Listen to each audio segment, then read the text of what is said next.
The diplomatic vessel Aurora moved through the darkness of space, its hull reflecting the distant stars like mirrors.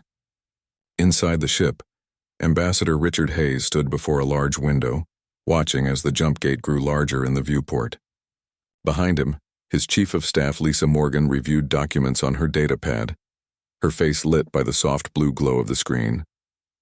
"They're expecting us to surrender," Lisa said without looking up. "Every communication from the Valorian Empire has made that clear." Richard nodded slowly. He was a tall man with gray hair and calm eyes that had seen many difficult negotiations. For 20 years, he had represented Earth in meetings with other species across the galaxy. But this meeting was different. This time, humanity itself was on trial. "Let them expect whatever they want," Richard replied. His voice was steady and quiet. "We didn't come here to surrender." Commander Jake Sullivan entered the observation deck, his military uniform crisp and proper. He carried a secured case under his arm, the kind that required both fingerprint and retinal scan to open. The case contained information that could change everything, but only 3 people on the ship knew what was inside. "We'll arrive at Valoria Prime in 6 hours, Jake said. "The Empire has assigned us an escort. 3 heavy cruisers will guide us to the diplomatic station." "An escort or a guard?" Lisa asked, finally looking up from her pad. Jake smiled, but there was no humor in it. "Does it matter?" "Either way, they want to make sure we understand our place." Richard turned away from the window and looked at his 2 companions. These were people he trusted with his life, and in the coming days he would need that trust more than ever. The Valorian Empire was the largest power in the galaxy, controlling over 2,000 star systems. They had never lost a war in 3,000 years of recorded history. Their military was legendary, their technology advanced, and their attitude toward younger species was one of barely concealed contempt. Humanity had been exploring space for only 100 years. Earth had established colonies on 12 worlds, built a modest fleet of ships, and made contact with dozens of alien species. By galactic standards, humans were children playing in a universe they barely understood. That was what the Valorians believed. That was what they wanted everyone to believe. "Tell me again what happened at New Terra," Richard said, though he had read the reports 100 times. Lisa's expression darkened. New Terra was a colony world on the edge of human space, home to over 300,000 people. It had farms, schools, families building a new life under foreign stars. 6 months ago, a fleet of unmarked ships had appeared in orbit without warning. They had fired on the colony from space, targeting population centers with precision weapons. 30,000 people died in the first hour. The survivors had watched helplessly as their homes burned. "The attacking ships used stealth technology," Lisa explained. "They appeared on sensors for only minutes before vanishing again. The weapon signatures matched those of the Kresh, that hostile species near our border. Intelligence suggested the Kresh were preparing for a larger invasion. But it wasn't the Kresh," Jake added. "Our analysts spent 3 months examining every piece of data from the attack. The stealth technology was too advanced. The targeting was too precise. And the weapon signatures, while similar to Kresh weapons, had subtle differences that suggested they were copies, not originals." Richard walked to a table and opened a folder containing images from New Terra. Burned buildings, cratered streets, lists of names, so many names of people who would never go home, children who would never grow up. Parents who died protecting families that died with them. "The Valorians did this," Richard said. It was not a question. "They wanted us to blame the Kresh. They wanted us to go to war with them, waste our resources fighting the wrong enemy. When we were weak, the Empire would step in as peacekeepers and take control of both our territories." "That's what the evidence suggests," Jake confirmed. "We've tracked Valorian fleet movements for the past year. Their ships were in position near New Terra at the time of the attack. We've intercepted communications that reference something called Operation Silent Dawn, and we've identified the specific technology used in the attack as belonging to Valorian Special Operations Units." Lisa closed her datapad. "The question is whether we can prove it. The Valorians will deny everything. They'll say we're making excuses, trying to avoid surrender by blaming them for our conflicts with the Kresh. Then we'll show them the proof," Richard said. "We'll show everyone." The Aurora passed through the jump gate, and space seemed to fold around them. Colors that had no names swirled outside the windows, and then they were in Valorian space, hundreds of light years from where they had been moments before. 3 massive warships appeared on sensors, moving to flank the Aurora on all sides. "Our escort has arrived," Jake said, checking the tactical display. "Valorian heavy cruisers, each one capable of destroying our ship with a single salvo." "They want us afraid," Richard observed.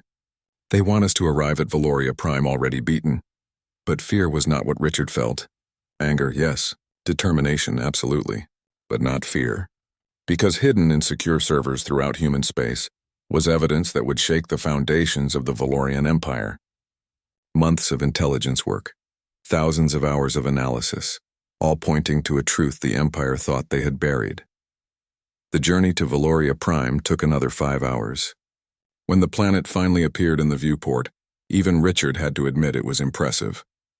The world was a perfect blue and green sphere, surrounded by orbital stations larger than most cities. Ships of every size and configuration moved in carefully controlled patterns like a dance choreographed across thousands of kilometers. "The capital of an empire," Lisa whispered.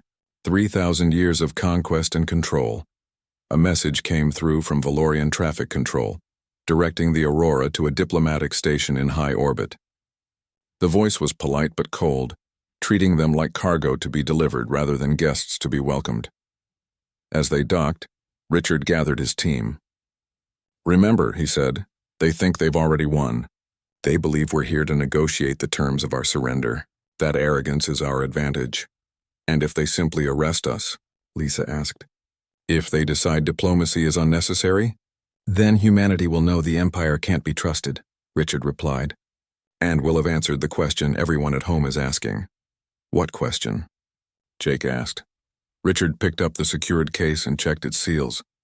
"Whether the Valorians are capable of reason, or if they're just bullies who've gotten away with their crimes for so long they think they're above justice." The airlock opened, and they stepped into the diplomatic station. Valorian officials waited for them, tall beings with scaled skin and eyes that seemed to look through rather than at them. The lead official, who introduced himself as Diplomatic Coordinator Venthax, barely acknowledged their presence. "You will be taken to your quarters," Venthax said in heavily accented English. "The formal summit begins tomorrow in the Grand Council chamber. High Chancellor Verath Kos will present the terms of integration. You are expected to respond with acceptance." "We're expected to surrender," Richard corrected. "That's what integration means, isn't it?" Venthax's expression didn't change. "Integration is the process by which younger species join the Empire and benefit from our protection and guidance. It is an honor many species would compete for." "And if we refuse?" Lisa asked. Now Venthax did react, though it was only a slight tightening around his eyes. "Refusal is not advised. The Empire has methods of ensuring compliance. It would be unfortunate if those methods became necessary." Richard smiled, and it was a cold smile. "I understand. Thank you for your honesty." They were escorted to quarters that were more like luxury prison cells than diplomatic suites. Comfortable but monitored, spacious but sealed. Richard set down the secured case and looked at his companions. "They're going to make this a show," he said. "Tomorrow in that council chamber with representatives from dozens of species watching. They're going to try to humiliate us into submission." "So what do we do?" Jake asked. Richard opened the case, revealing data chips, authentication codes, and encrypted files. "We show them what happens when you attack humanity's home. We show them that we don't forget. And we show them that justice matters more than power." Outside their window, Valoria Prime glowed with the lights of billions, an empire 3,000 years old, confident in its strength, secure in its dominance. Tomorrow that confidence would face its first real challenge. Tomorrow the Valorians would learn that humanity had not come to surrender.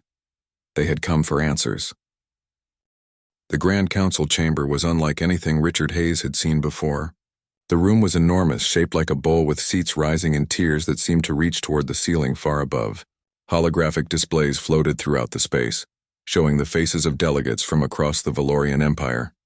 Some were present in person, others appeared as projections from distant worlds, but all of them watched as the human delegation entered. Richard walked slowly down the center aisle, aware of every eye upon him. Lisa Morgan and Commander Jake Sullivan followed close behind, their footsteps echoing in the vast space. The Valorian officials had dressed the chamber for maximum effect. Banners hung from the walls showing the Empire's conquests over 3,000 years. Military officers stood at attention in ceremonial armor that gleamed under the lights. This was meant to intimidate, to remind everyone of the Empire's power. High Chancellor Vareth Kos sat on an elevated platform at the center of the chamber. He was old even by Valorian standards. His scales faded to a pale gray that spoke of centuries of life. His eyes, however, were sharp and focused as he watched the humans take their seats in the section reserved for them. "This council is now in session," Vareth Kos announced, his voice amplified to fill every corner of the room. "We gather today to discuss the integration of the human species into the Valorian Empire. This is a matter of galactic stability and order."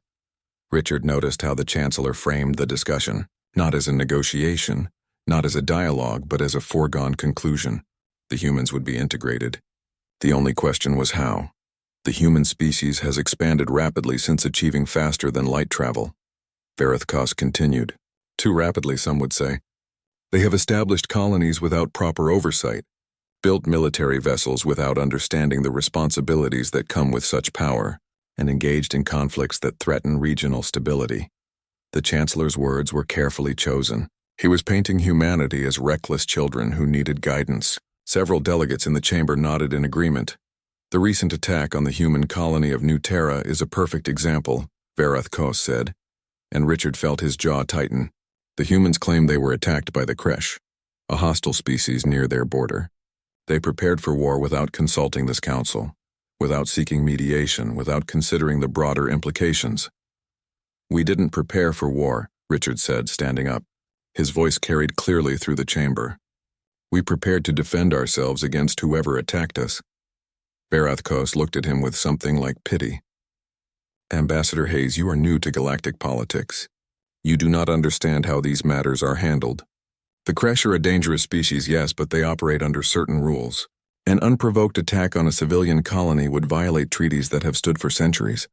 It is far more likely that the humans misunderstood what happened, or that they staged the attack themselves to justify military expansion." The accusation hung in the air. Richard heard murmurs from other delegates, some agreeing, others uncertain. This was the narrative the Valorians wanted to establish. The humans were either incompetent or liars, and either way they needed the Empire's control. "High Chancellor," Richard said calmly, "may I present evidence to this council?" Vareth Kos waved a hand dismissively. "Evidence of what?" "Of Kresh aggression. We have analysts who can examine such matters after the integration process begins. For now, we must focus on the terms of your species joining the Empire." "I'm not here to discuss integration," Richard said. "I'm here to discuss murder." The chamber fell silent. Even the holographic delegates seemed to freeze, their images flickering slightly as if the system itself was surprised by his words. "Murder?" Vareth Kos repeated, and now there was an edge to his voice. "Ambassador, you overstep." "Do I?" Richard pulled a data chip from his pocket and held it up. "This contains 6 months of investigation. Sensor logs, communication intercepts, weapon analysis, and fleet tracking data. All of it points to one conclusion." He activated the holographic system, overriding the chamber's controls with authorization codes Lisa had obtained through careful diplomatic channels. Images appeared in the air above the chamber floor, visible to everyone present. They showed New Terra from orbit, a peaceful world with lights scattered across its surface marking towns and cities. "This is New Terra, 6 months ago," Richard said. "Population 300,000. Farms, factories, schools, people living their lives." The image changed. Ships appeared in orbit, their outlines barely visible against the black of space. They were using some kind of stealth technology that made them almost invisible to sensors. "These ships appeared without warning," Richard continued. "They fired on population centers from orbit. Precision weapons targeting the areas with the highest concentration of civilians. 30,000 people died in the first hour. The images showed the aftermath. Burned cities. Craters where buildings had stood. The delegates watched in silence, and Richard saw emotions crossing their faces. Horror, anger, doubt. "The weapon signatures matched those of the Kresh," Richard said. "At first, we believed they were responsible. We prepared for war, just as High Chancellor Vareth Kos said, but our analysts noticed something wrong. New images appeared showing technical readouts and energy signatures. To most of the delegates, they were meaningless, but Richard explained them in simple terms. The stealth technology was too advanced for the Kresh. They're good engineers, but not that good. The targeting systems were too precise. And the weapons themselves, while they looked like Kresh designs on the surface, had subtle differences. They were copies, not originals. This proves nothing, Varathkos said, but his voice lacked its earlier confidence. You are suggesting conspiracy without evidence. I'm suggesting truth with evidence, Richard corrected. He brought up new data, showing ship movements tracked over months. These are Valorian fleet positions over the past year. Notice how several special operations vessels were in the region near New Terra at the exact time of the attack. The chamber erupted in noise. Delegates shouted questions. The Valorian military officers looked at each other with confusion and growing anger. Varathkos stood from his seat, his scales darkening with emotion. You dare accuse the Empire? He demanded. You dare suggest that we would attack a civilian colony?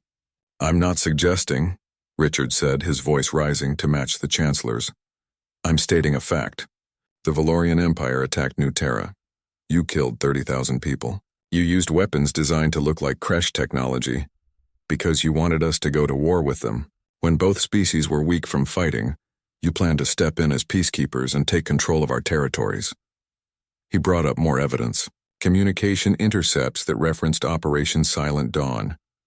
Technical specifications for the weapons used in the attack, matching those in Valorian military databases. Testimony from intelligence sources who had risked everything to get this information to humanity. You didn't just attack our ships, Richard said, and his voice carried the weight of grief and rage that every human felt. You didn't just destroy military targets. You attacked our home. You killed our families. You murdered children in their beds because you thought we wouldn't notice, wouldn't care, or wouldn't be able to prove it. The silence that followed was complete. Every delegate in the chamber stared at the evidence floating in the air. Some looked shocked. Others looked angry. A few looked guilty, as if they had suspected something like this but never wanted to believe it. Varathkos's expression had changed from confident superiority to barely controlled fury. This is human propaganda, he said. Lies designed to avoid integration. The Empire has stood for 3,000 years. We do not need to resort to such tactics. Then explain the evidence, Lisa Morgan said, standing beside Richard. Explain why your ships were in that region. Explain why the weapon signatures match your technology. Explain Operation Silent Dawn. A delegate from another species, a being Richard recognized as part of the Shen Collective, stood up. High Chancellor, these are serious accusations. They deserve serious answers. There are no answers needed for lies, Varathkos insisted. But other delegates were standing now, some demanding investigation, others sharing their own suspicions about attacks near their territories. Commander Jake Sullivan stepped forward, adding his voice to the presentation. We're not the first, are we? He said. Other species have suffered mysterious attacks that pushed them into conflicts with their neighbors. The Empire always appeared afterward, offering protection, demanding integration. It's been your strategy for centuries. The chamber descended into chaos. Delegates shouted at each other, at the Valorians, at the humans. Accusations flew in dozens of languages. The carefully orchestrated show of power had turned into something the Valorians had not anticipated. Richard watched Varathkos and saw the moment the Chancellor made his decision. The old Valorian's expression hardened, and Richard knew what was coming next. This council is in recess, Varathkos announced, his voice cutting through the noise. For 48 hours while we investigate these baseless claims. Ambassador Hayes, you and your delegation will remain on the station until this matter is resolved. The 48 hours passed slowly. Richard Hayes and his team remained in their quarters on the diplomatic station, technically free to move about but always watched by Valorian guards. News of the accusation spread across the galaxy faster than anyone expected. Communication networks that connected thousands of worlds buzzed with speculation and debate. Some species supported humanity's claims. Others remained loyal to the Empire. Many simply waited to see what would happen next. Lisa Morgan worked throughout those 2 days, establishing contact with delegates from other species. Her messages were careful and diplomatic, but the meaning was clear. Humanity had presented evidence of a crime, and now the galaxy was watching to see if justice mattered more than power. The Shen Collective wants to meet, Lisa told Richard on the second morning. They say they've experienced similar attacks near their territory. 3 colonies hit over the past 5 years, always blamed on pirates or local conflicts. And the Martok Union? Richard asked. They're being cautious, but their ambassador sent a private message. They've lost 2 mining stations under circumstances they never fully understood. The investigations always pointed toward different culprits, but now they're wondering if there was a pattern. Commander Jake Sullivan monitored human military channels, receiving updates from Earth and the colonies. What he learned was both encouraging and concerning. Admiral Patricia Grant has mobilized the defense fleet, he reported. Every available ship is being positioned at strategic points throughout human space. If the Valorians decide to attack, we'll be ready. Ready to fight the largest empire in the galaxy? Lisa asked. Ready to make them pay for every inch they try to take, Jake corrected. We can't win a straight fight, but we don't need to. We just need to make victory cost more than they're willing to spend. On the second day, Fleet Admiral Dornvex of the Valorian military made an announcement that changed everything. The message was broadcast across Imperial space, a show of strength meant to intimidate anyone who might support humanity's accusations. The Valorian Empire does not respond to lies with words, Dornvex declared. He was a massive being, even for a Valorian with dark scales and scars that spoke of decades of combat. We respond with action. A battle group will conduct training exercises near human space. This will demonstrate our capabilities and resolve. Richard watched the broadcast with his team, and he saw immediately what the Valorians intended. They're trying to pressure us into backing down, show us their military might, and hope we withdraw the accusations. It's a mistake, Jake said, studying tactical displays on his datapad. They're assuming we're unprepared, that we've spent the last 6 months doing nothing. But humanity had not been idle. From the moment the attack on New Terra was fully analyzed, from the moment intelligence analysts realized the Valorians were responsible, Earth's military had been preparing for exactly this scenario. Ships had been repositioned. Defenses had been strengthened. New tactics had been developed and practiced. The Valorian battle group consisted of 23 warships, including 5 heavy cruisers that could level a planet from orbit. They moved toward the human colony of Crimson Bay, a world of 200,000 people on the edge of human territory. The message was clear. The Empire could destroy human colonies whenever it chose. What the Valorians did not know was that Crimson Bay had been preparing for 6 months. The colony had been reinforced with defense platforms hidden among the asteroids that orbited the system's outer planets. The human fleet had positioned fast attack ships in nearby systems, ready to respond within minutes of an alert. And most importantly, humanity had developed new tactics based on lessons learned throughout Earth's long history of warfare. Admiral Patricia Grant commanded the human response from her flagship, the TDS Resolution. She was a career officer with 30 years of experience, and she had studied every battle the Valorians had ever fought. She knew their strengths, their standard formations, their tendency to rely on overwhelming firepower rather than maneuver. The Valorians fight like they're still using tactics from 1,000 years ago, Patricia told her officers. They expect enemies to line up and trade shots until one side breaks. They've never faced an opponent who refuses to play by their rules. When the Valorian battle group arrived at Crimson Bay, they found the colony apparently defenseless. A few patrol ships, a handful of orbital stations, nothing that could threaten a fleet of warships. Fleet Admiral Dornvex sent a message demanding that the colony surrender and accept Imperial occupation. The response came not from the colony, but from Captain Daniel Wright of the TDS Defiance, leading a squadron of destroyers that appeared from behind the system's largest gas giant. The human ships were smaller than the Valorian cruisers, faster and more maneuverable. They didn't attempt to engage in direct combat. Instead, they struck at the battle group's supply vessels and communication ships before vanishing back into the cover of the gas giant's massive gravity well. What are they doing? Dornvex demanded as his fleet scrambled to respond. The human ships appeared and disappeared, never staying in one place long enough to be targeted effectively. They used the asteroid fields, the planets, even the system's star as cover, striking and retreating in patterns that seemed random but were actually carefully coordinated.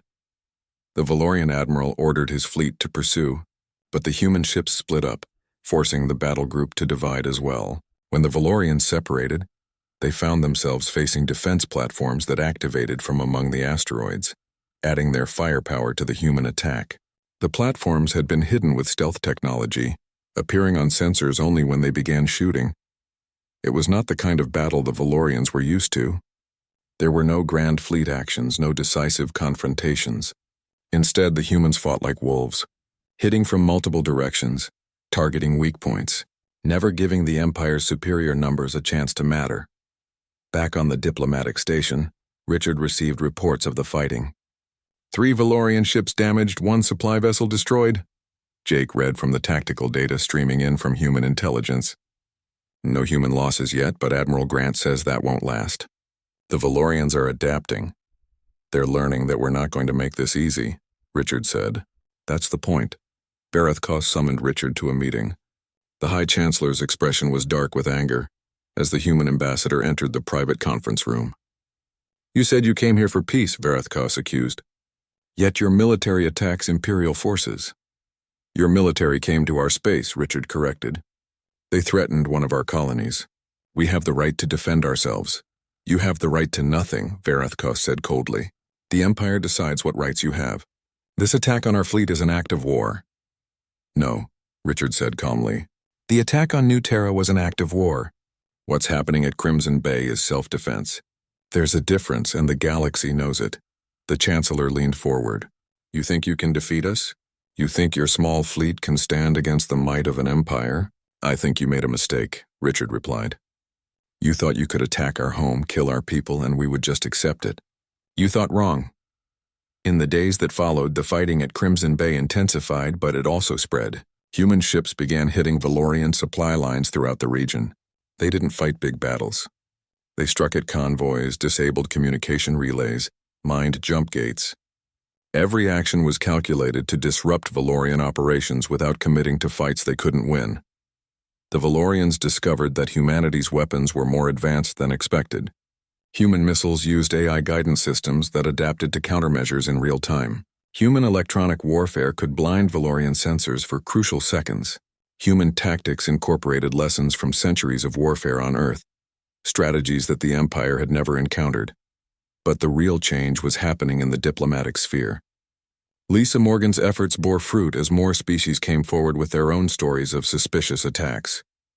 The Shen Collective formally requested an independent investigation into the assault on their colonies. The Martok Union closed their territory to Valorian fleet movements, forcing the Empire to take longer routes to reinforce their positions. Economic pressure began to build.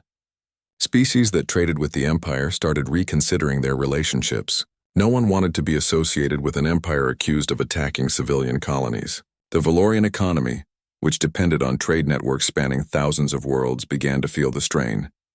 They can't sustain this, Lisa reported. The Empire is facing internal dissent.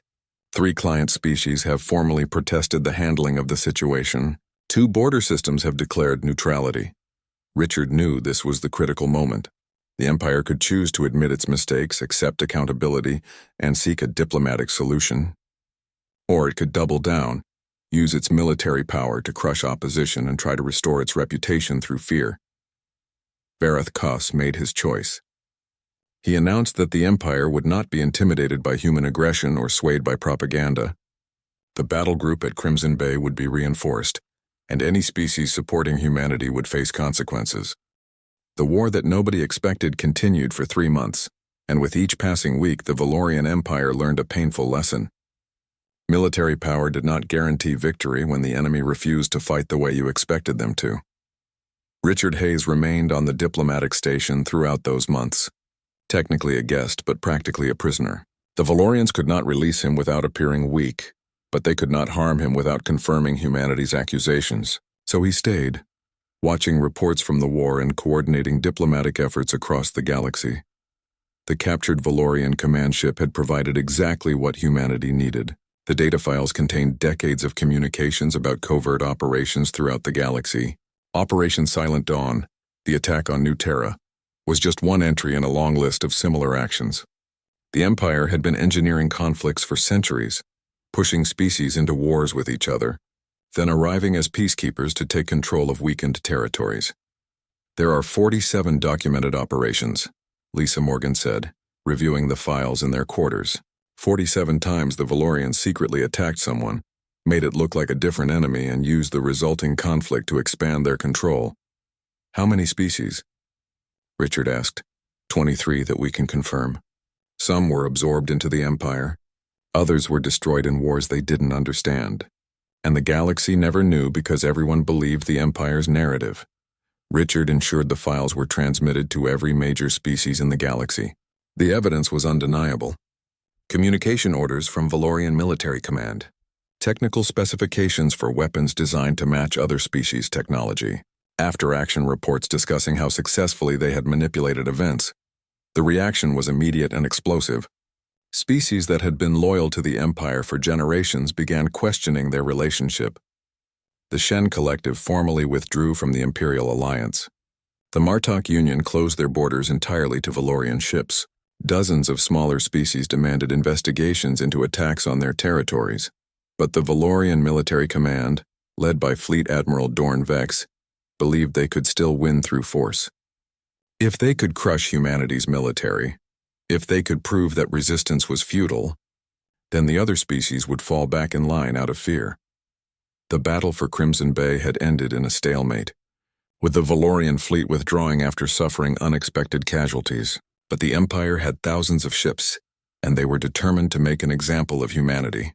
A new fleet, twice the size of the first, was assembled and sent to the human colony of Sterling Point. Admiral Patricia Grant knew she could not defend every human world against overwhelming force.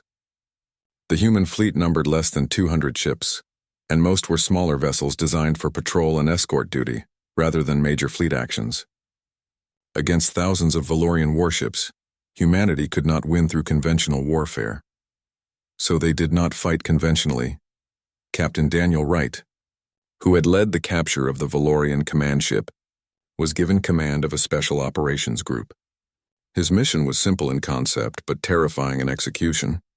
He would take the war to the Valorians' home territory. "They expect us to defend," Daniel told his squadron commanders. "They think we'll sit behind our colonies and wait for them to attack. Instead, we're going to make them defend their own worlds." His ships, equipped with advanced stealth technology that humanity had been developing in secret, penetrated deep into Valorian space. They struck at industrial facilities, mining operations, and supply depots. They did not target civilians, but they made it clear that the Empire's territory was not safe. The psychological impact was profound. For 3,000 years, no enemy had successfully attacked Valorian homeworlds. The Empire's citizens had believed they were untouchable, protected by the might of their military. Now they watched news reports of human ships appearing in their systems, striking targets and vanishing before defenders could respond. Meanwhile, Admiral Patricia Grant fought a defensive campaign that prioritized survival over glory. When Valorian fleets approached human colonies, she evacuated civilians and withdrew her military forces rather than fighting battles she could not win. It frustrated the Valorians, who wanted a decisive engagement, but it kept human casualties lower than they would have been. "We're not trying to defeat them," Patricia explained in a message to Earth's government. "We're trying to make them question whether victory is worth the cost." The human tactics confused the Valorian military leadership. They were accustomed to enemies who fought for territory, who defended static positions, who could be defeated through superior numbers and firepower.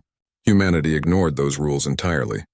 They gave up colonies when necessary, then retook them weeks later after the Valorian fleet moved on. They hit supply lines instead of fleets. They used information warfare to disrupt enemy communications, and they adapted constantly.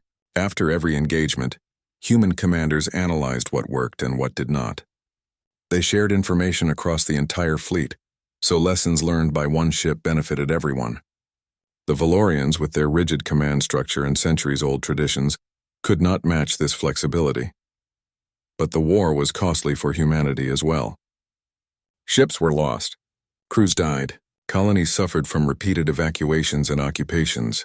The human economy strained under the weight of military mobilization. Earth's government faced growing pressure from citizens who questioned whether the fight was worth it. Richard received daily reports about the casualties, and each one weighed on him. He had started this confrontation by presenting evidence of the Empire's crimes. He had known it might lead to war, but knowing and experiencing were different things. 37 crew lost when the TDS Vigilant was destroyed, defending the mining station at Kepler 7. Jake Sullivan read from the latest casualty report. 12 colonists killed during the evacuation of New Providence. 6 pilots missing after a strike on Valorian positions in the Arcturus system. Do you regret it? Lisa asked Richard quietly. Accusing them? Starting all of this? Richard thought about New Terra, about 30,000 people who died because the Empire wanted to manipulate humanity into a war with the Kresh.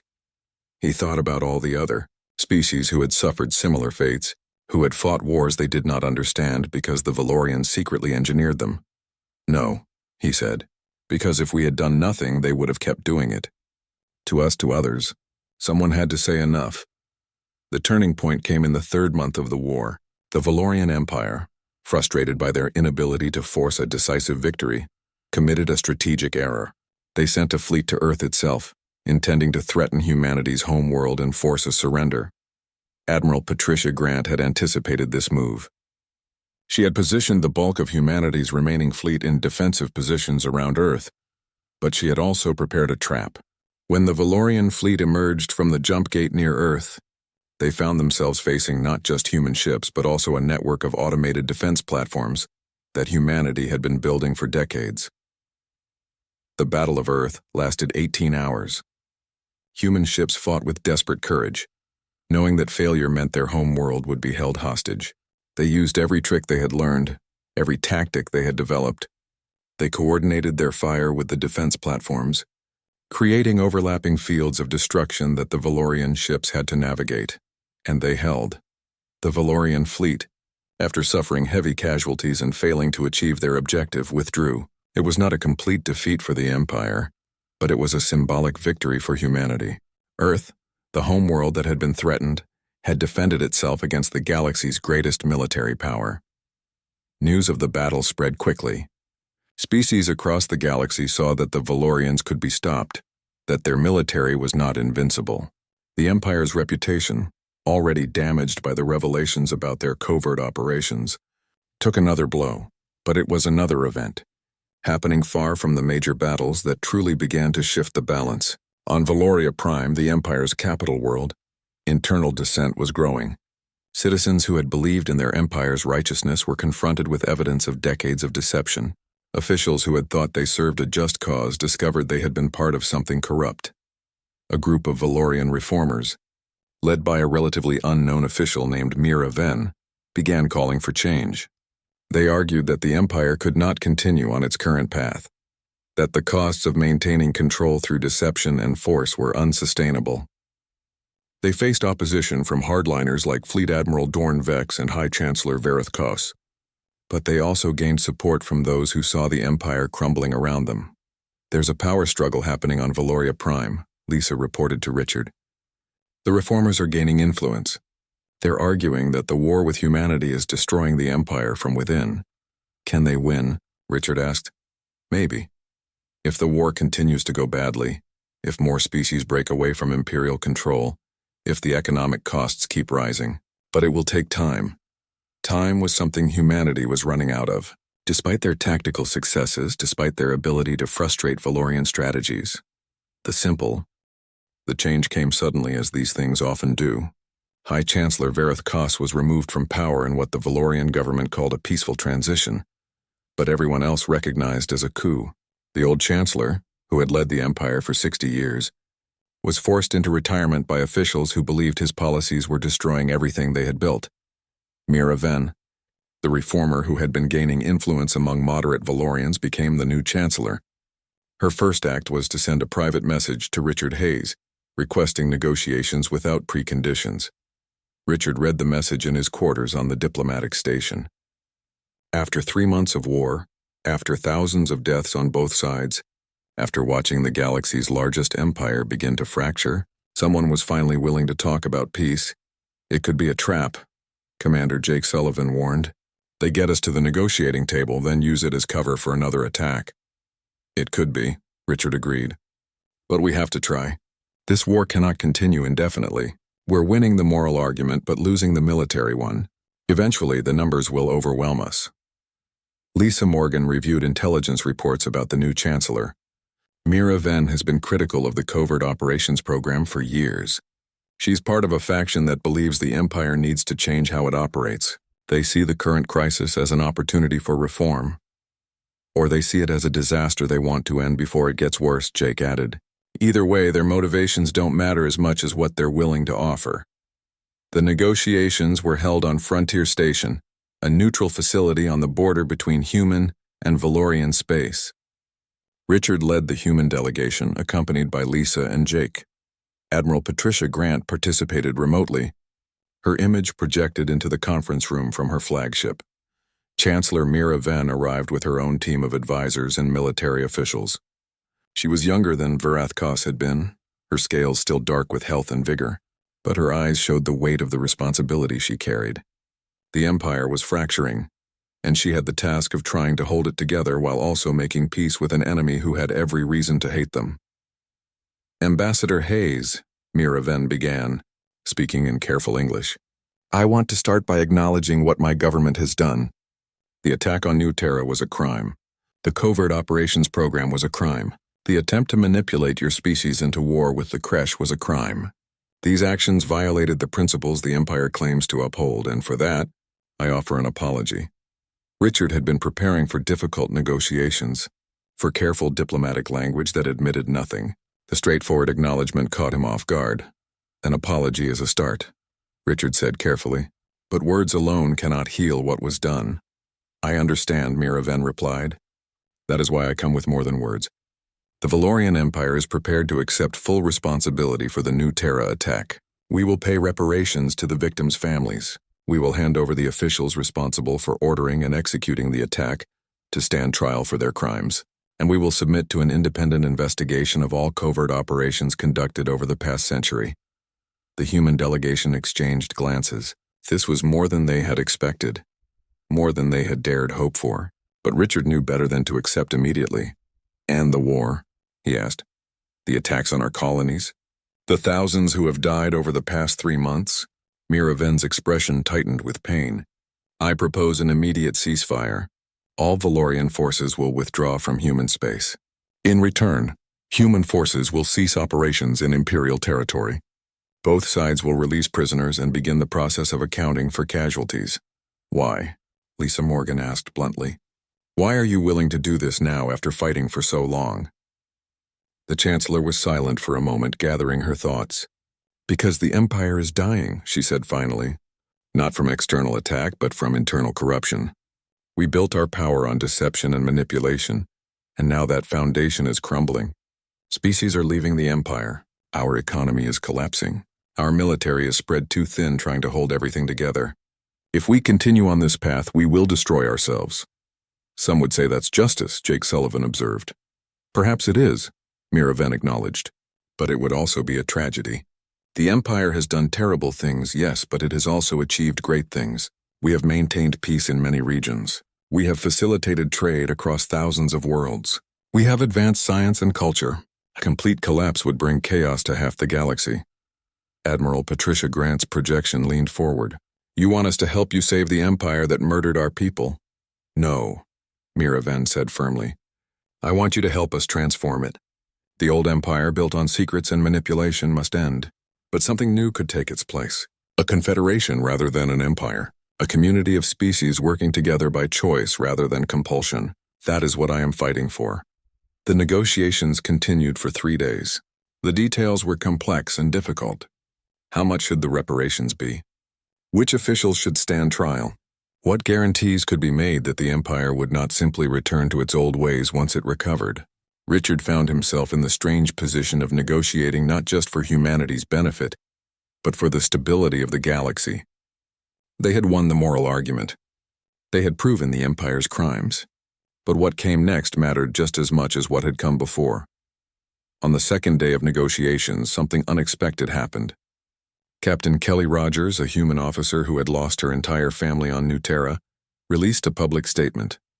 She had been invited to attend the negotiations but had chosen to address the galaxy instead. I am angry, Kelly said, her voice steady despite the obvious emotion behind her words. I'm angry that my parents were killed. I am angry that my brother and his children died. I am angry that 30,000 people were murdered because the Valorian Empire wanted to manipulate us into a war. The galaxy watched and listened, expecting a call for revenge. But I am not calling for the destruction of the Valorian people, Kelly continued, because that would make me no better than those who killed my family. I am calling for justice. I am calling for accountability. I am calling for a galaxy where no species, no matter how powerful, can commit such crimes with impunity. That is what my family would have wanted. That is what all the victims of New Terra deserve. Her words spread across communication networks carried by news services and shared by individuals. The message resonated with species throughout the galaxy, both those who had suffered under Imperial manipulation and those who had been part of it without knowing. Richard received thousands of messages after Kelly's statement. From other victims of covert operations, from Valorian citizens who were ashamed of what their government had done, from diplomats and officials who saw an opportunity for real change. When negotiations resumed, the atmosphere had shifted. Kelly's words had reminded everyone what they were really fighting for. Not revenge, but justice. Not destruction, but transformation. The final treaty was signed on the 7th day of negotiations. It included provisions that would have been unthinkable months earlier. The Valorian Empire acknowledged full responsibility for the New Terra attack and 46 other covert operations. Reparations totaling billions of credits would be paid to victims and their families. 17 high-ranking officials, including former High Chancellor Vareth Koss and Fleet Admiral Dorn Vex, would stand trial for war crimes. But the treaty went beyond punishment. It established a new Galactic Council with the authority to investigate and prevent conflicts. No single species would control the council. Decisions would require consensus among member species, ensuring that no empire could act with impunity. The Valorian Empire agreed to fundamental reforms in how it operated. The title of empire would remain for historical purposes, but the reality would be different. Client species would have the right to leave if they chose. Military operations would require council approval. Trade agreements would be negotiated rather than imposed, and humanity, despite being one of the youngest spacefaring species, earned a permanent seat on the new council. Their role in exposing the Empire's crimes and fighting for justice had proven them worthy of respect. The signing ceremony was held at Frontier Station, with representatives from dozens of species in attendance. Richard Hayes signed on behalf of humanity, his hand steady as he wrote his name on a document that would reshape galactic politics for generations. Chancellor Mira Ven signed for the Valorian Empire, and as she did, Richard saw tears in her eyes. She was signing the death certificate of the Empire as it had been, and the birth announcement of something new and uncertain. Ambassador Hayes, she said after the ceremony as delegates began to leave, I know this does not undo what was done. I know the pain your people have suffered. No, Richard agreed. It doesn't, but it gives meaning to their deaths. They died because someone decided power mattered more than lives. Now, because of what happened, the galaxy has a chance to build something better. Richard returned to Earth 3 weeks later.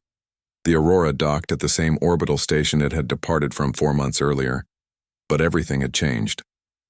The Diplomat, who had left carrying evidence of a crime, returned as someone who had helped reshape the galaxy. He visited New T,